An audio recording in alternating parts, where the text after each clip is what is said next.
Ventos que movem moinhos, deuses ocultos no ar.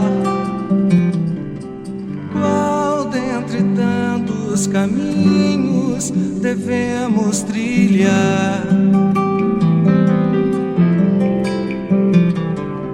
Nós que tentamos não ser como esse mundo pediu. Se mudamos foi sem nem saber, por emoção tão sutil. Cada tempo em seu tempo de ser nos seduziu. Rios que descem sozinhos das cordilheiras ao mar, quando esses nossos destinos irão se encontrar.